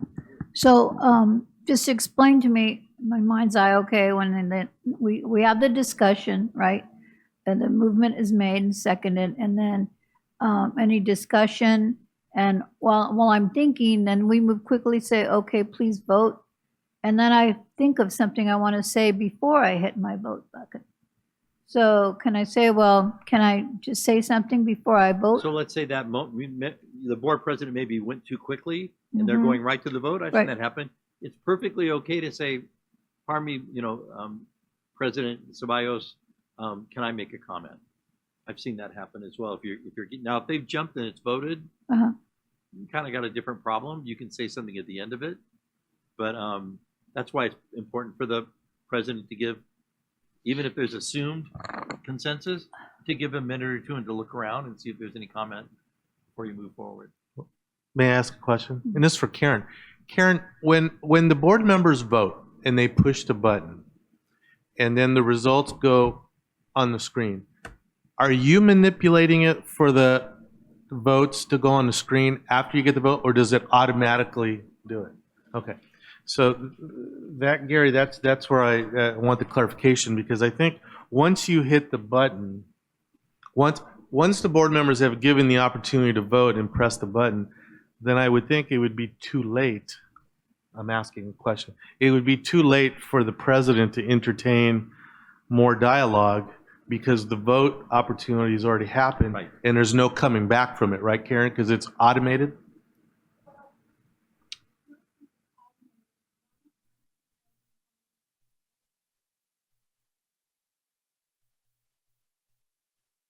Oh, Okay, that's my questions. yeah. So then, technically, you can open up the voting. Scott may have hit yes, Felicia may hit yes, Abigail put no, and then all of a sudden Marion says, you know what? I have one more conversation or one more piece of information to add. Myra could then say conversation, or because the president has already called for the vote, you have created the formality. So I'm looking at the technical aspect and then the formality. Question. I have a question though, because aren't we following Robert Rules of Order? I mean, would that be against that process if we did something like that? Because it's already called the question, we've already voted. Because you don't always say I'm calling for the question. You go for the vote, right? So let's say Myra is in a hurry and she didn't get that time, or you're running a little slow and you don't quite get there in time. Right. I think it's always fine to say, Madam President, is there still opportunity for me to make a comment? She may say no. I've called for the vote. The vote's locked in, or it may be at a moment where you can. I don't think that violates the rule of order. If she's called for the vote, but you haven't gone for the vote, I think the reality is most often, maybe irregardless of Robert's rule, people will entertain that conversation. But I think that you are, once you've locked in for a vote, it's a vote. It could then be brought back for another vote. If somebody, depending on the Robert's Rules of Order, if they want to revisit a vote, isn't it yeah, there's something about the person who votes. Well, has to be what am I last to vote? Right before I vote, I have a thought. I think probably you are out of luck. I think, it's always okay to say, I need a minute if you're reflecting, but for that last minute urge, you probably missed your opportunity. Okay. So the reason why this is a great question, because I was recently met another board member from another district, and they have a board member that changes their vote after they've already voted. And so you know what, I didn't read it correctly and I'm going to change my vote. So I'm curious, maybe like I said, you mentioned the board, shifts and changes. You never know if you get a board member that, well, you know what, I made a mistake, and they do it so frequently now. Should we set like a guide, after so many of, that means they need to do better? I don't know. Well, Member Alexander, I will look into the Robert's Rule of Order on that, okay, and give everybody clarification. By the way, when I've had things like happen in real board meetings, I was watching Felicia's face going, in real board meetings, we've done exactly what I've stopped. The board president has said, what's happening here? What do I do? We say, well, let's get out Robert's Rules of Order. You can call a recess and take a minute. You don't have to know everything right at the top of your head. And take a minute and study and decide how to approach that. The way I have handled it, and even this last board meeting, just I guess logically speaking, but it obviously I want us to look into Robert's Rules of Order. As long as the vote hasn't been casted, in my mind, I'm thinking there's still opportunity for discussion. In my mind. I think that's clear. If it has not been cast, you haven't called for the vote. Well. That's the discussion window. Well. No. I'm differentiating between the two. I call for the vote, but if the board member hasn't casted, or if board members haven't casted it, then in my mind, and this happened to us this last board meeting when Felicia was trying to, add a comment, and one of my colleagues was like, no, you called for the vote already. So then I was like, I'm sorry, Felicia, I'm going to have to move on. I was thinking that that was okay because the vote hadn't been cast. It like Karen's saying, she hadn't closed the vote yet. So in my mind, I was thinking, okay, that's still okay. But if I would love for us to have clear guidance, if the board president calls for the vote, then that's it. However, I will say this, it has been my experience with a different board, right, that sometimes the board president doesn't want to allow for comments, and they do it really And fast. they do it too fast. You know, I've seen that as and well. that's a tactic, you know, that in my opinion should not be the Yeah, case. right. So, you know, I leave that for us because it's been the case where it's like, you know, they've agreed behind the scenes, okay, you're gonna motion, you're gonna second, and then I'm just gonna call for the vote, right? So somebody says, you know, 2 point Yeah. whatever, motion second, vote please. And then it was like, well, where was the discussion? Right. You know, And I think that's a conversation in real time at a board meeting to have. Madam President, you know, we need more opportunity to weigh in for discussion. Now, your one vote may be gone, but to stop the meeting right there, say we need some time, an opportunity to look at board members. but I want to make sure that that's clear to the board president though, because it's been the case where the board president decides, right? Like, nope, we've already moved on. We're not So gonna, we can add a protocol around when a motion is made, the president shall call for the vote after adequate time for discussion. Oftentimes, Consensus. I've seen a board president look around and say, are we ready to call for the vote? Right? Consensus, right? A consensus. Especially if there are areas where it is brisk, you know, you're moving through a consent agenda or something. But on items where you know there may be some dialogue around it, is to take a minute and pause, make sure you give even an extra beat for people to weigh in. so I And would wouldn't like that some even be in alignment with your legacy, though? Like, when I hear that there were board presidents that did not utilize the democratic process, that's their legacy. So if we agree as a board that that should be part of our process, then that's something we would define in our practices here. And I will add and that's one. what I want, Yeah. for it to I be will add defined. one. Yeah. That's a really good point. I will. Guys, we are 10 minutes from our agreement. I'm going to plow through these and we're going to probably talk about coming back together at some point. So All right. is this, That's if we're good? I'm Yes. loving the conversation. I hope Yeah. you're not feeling, Yes. okay. Abstentions. Okay, this is a pet peeve of mine. You guys said it was okay, but you're going to listen to me on this one. Abstentions are reserved for a situation where a board member believes a conflict of interest exists. It's not an opportunity to delay or avoid voting. And I've seen trustees, you know, you have a big hot topic and you just kind of go, gosh, the board's carrying this one. I'm just going to abstain, right? Because it's too hot a topic and I don't want to be in trouble and I'll just withhold my voice on it. That's not what an abstention is for. Abstention is for a conflict of interest, like my husband's going to benefit from this salary increase, or my mother runs the daycare center that they're doing the contract with. And there's a conflict of interest, and typically you'd explain that. I'm going to need to abstain on this because I have a family member in this practice, an explanation. It's not a way to delay it. However, if you genuinely aren't prepared or you need more information, it is perfectly fine to make a request for a motion to table. So if you're just not ready to vote, or you want more time, or the room's just too hot, you think this may not be the right time to take the vote. We got, you know, can we table this? I'd like some more information. Superintendent, can we have it? The board can then take a vote on whether to table it. That's the correct way to handle it. The abstention is very rare, should be very rare. So that's my little lecture on that. Are we okay with that? Is that typically, I'm looking over your way, Ricky. Okay, moving on to number 8. Oh, I'm not advancing. How come you're not? Oh, I what? Are you advancing for me over? Okay. I've got a helper angel back there. Thank you. If I just screwed it up. There we go. A conflict of interest is presumed if the board member or the board member's immediate family has a financial interest or a competing financial interest in a contract or other financial discussion. That's a classic conflict of interest. Can I ask, because that one came in black, does that mean Yeah. if Part of it could be people, a couple people said discuss and a couple people said we're good. Is there anybody has a question on the conflict of interest?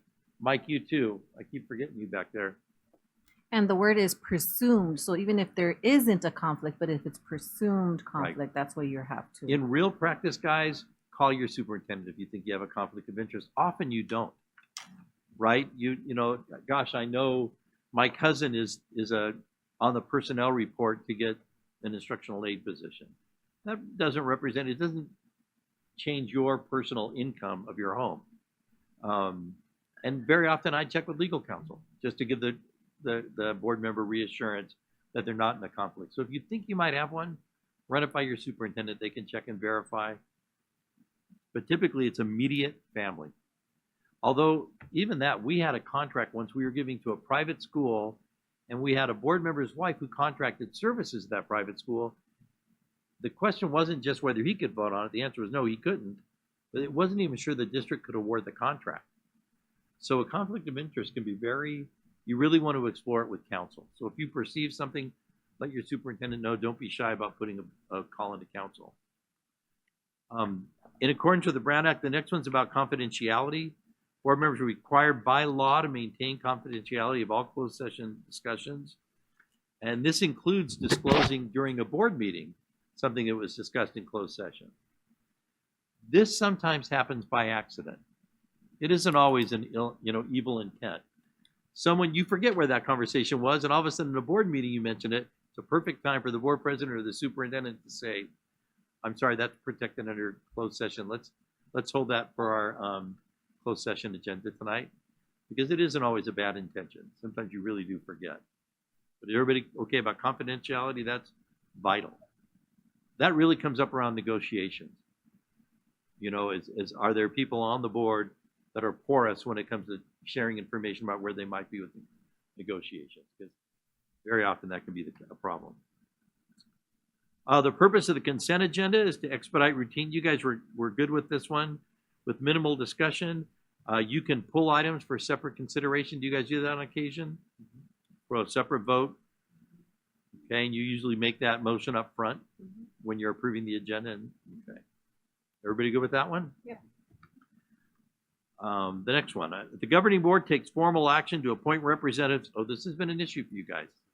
To working committees. That committee shall follow Brown Act guidelines for posting the agenda and meeting in public. If assignments are informal or ad hoc in nature, Brown Act guidelines may not apply. This is a bit of a gray area, and I called legal counsel. What does that look like? Yeah.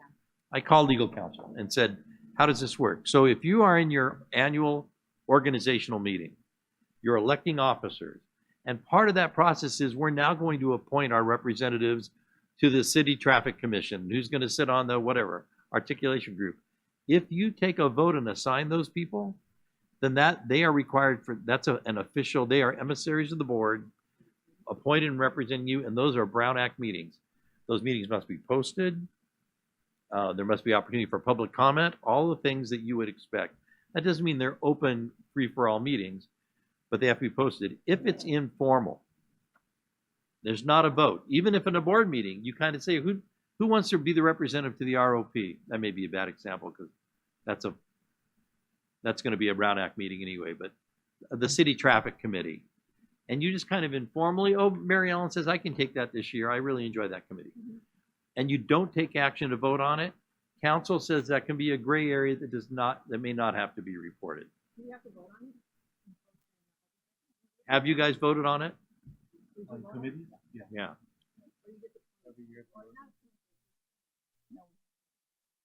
So that would be something for you to consider. If you're voting on it, it's official. And I think, Alicia. So I just have clarification now, just to isolate it to an example. So the facilities committee, we voted on those people? So we voted on each one of those people, or where we presented their names? Yeah. Every year during the organizational meeting, yeah, and then what happens, what is December? Is that December? Yeah. Okay, so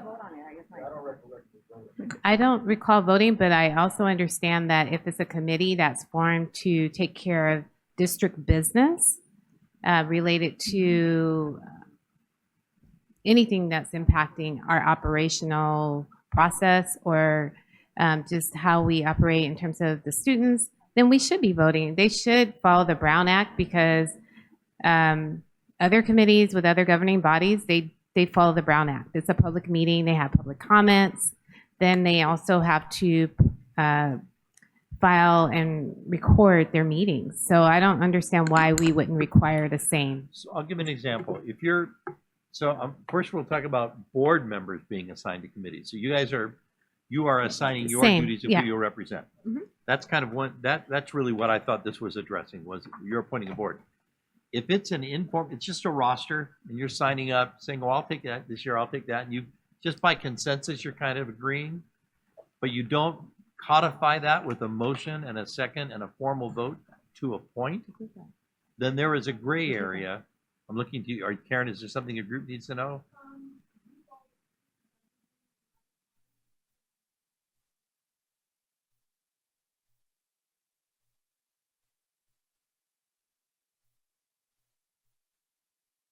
Right.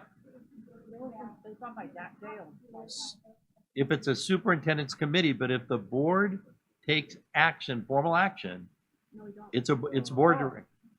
On the subcommittee, we don't take formal action other than just bring back the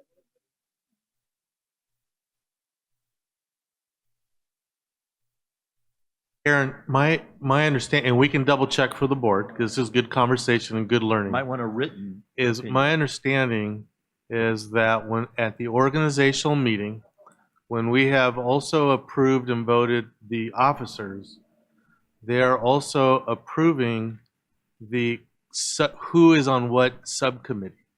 I believe that all gets approved under one action. I could be wrong.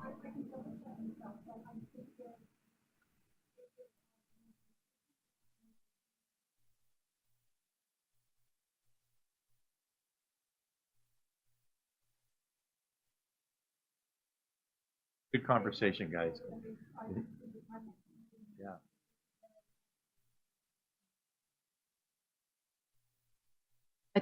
I think she has a question. Abigail. Alexander. Just point of clarification, I'm talking about the naming committee. So when the facilities naming committee, and we Oh. each Yeah. submitted a name, did we vote on those people? No. Because my understanding is the naming committee, they're responsible for facilitating the discussion on how we're going to name facilities, correct? And So they're is that- formulating a recommendation to bring to the board. They're not By board empowered policy. with the decision. Right. Right. No, we didn't vote on that. We didn't vote on those names. But do we have to, I guess is the question. Because they're presenting to us. So I'm hearing a couple of Ideas. questions that we won't resolve tonight. Has to do with what is a superintendent's committee? What is a board's committee? And what are the implications of if the board takes action or not? What are the Brown Act requirements for those ad hoc committees? Right. And I think it would be a great idea to pose that with council and get a written opinion, Mauricio, and And- then I could reflect it. And I just wanted to clarify, so back when Barbara Flores, Dr. Flores was president, Dale Marsden, we went actually to a school district just to look at how fast their board meetings were. They finished within an hour and a half. And so the suggestion was, the superintendent made, how do we make these meetings shorter? And by having, long discussions, for instance, budget, policy and so forth, have a smaller group of board members come up with recommendations for the whole board instead of having the whole discussion last longer. So that's where the idea came from, in case, you want a backdrop of how these subcommittees came to fruition. Go ahead. I know we're ending, so this is our to-do list next time we meet to this conversation. I know when President Ceballos and I talked about what agreements would we want to put in here regarding board committees, some of the conversations that have come up with some other board members was, what is the obligation of the committee to meet? Because right now, the culture is the committees meet only when needed. So there's another school of thought of, should these committees meet monthly? So that's one thing. I think we want to have that conversation. Like charter was one example, right? Is Do we meet only when there's charter season, or should the committee meet monthly so that the subcommittee is well informed, et cetera?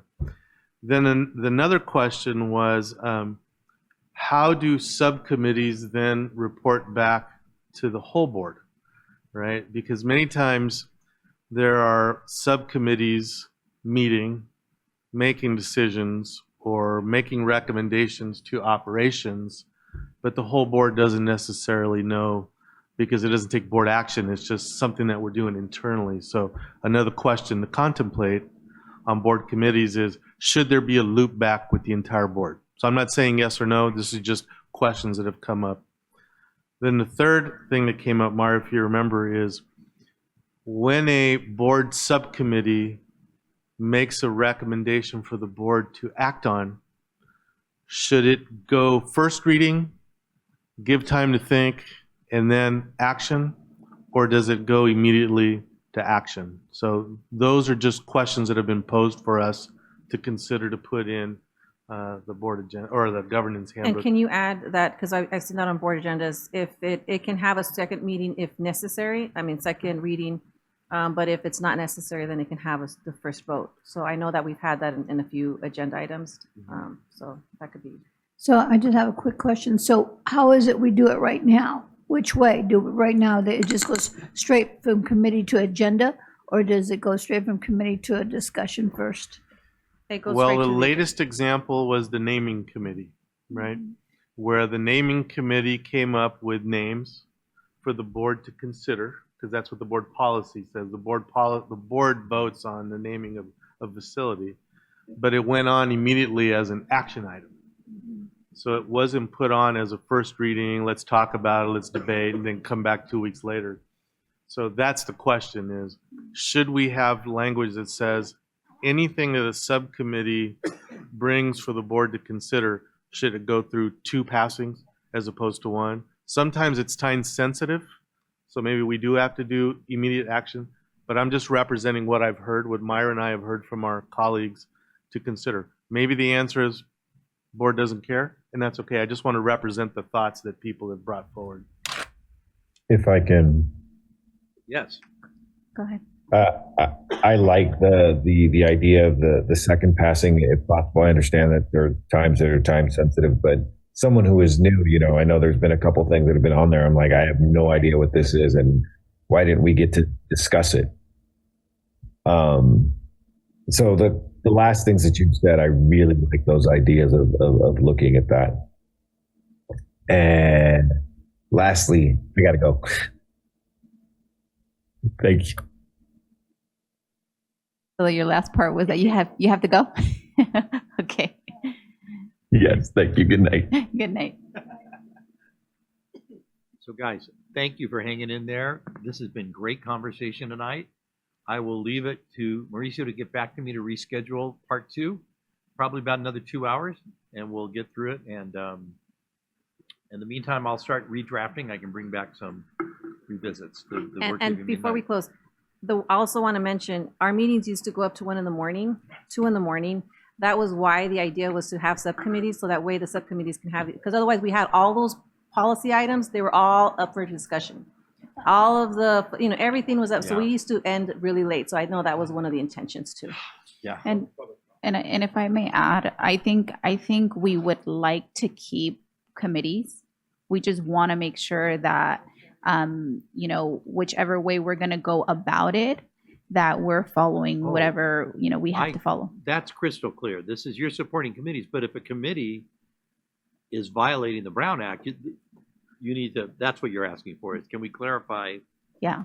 And then the other piece, as you look into it, if we're going to go to the route of not voting, how do we decide if there's multiple folks that are interested? How do we decide who gets to actually be part of the committee if we're not voting on it? So I'll just kind of leave that out there for food for thought, because a committee is only allowed to have less than quorum, which would be 3, right? So I'll expand that to even a bigger question. Does the board need to be doing these committee assignments, or should the superintendent be doing them?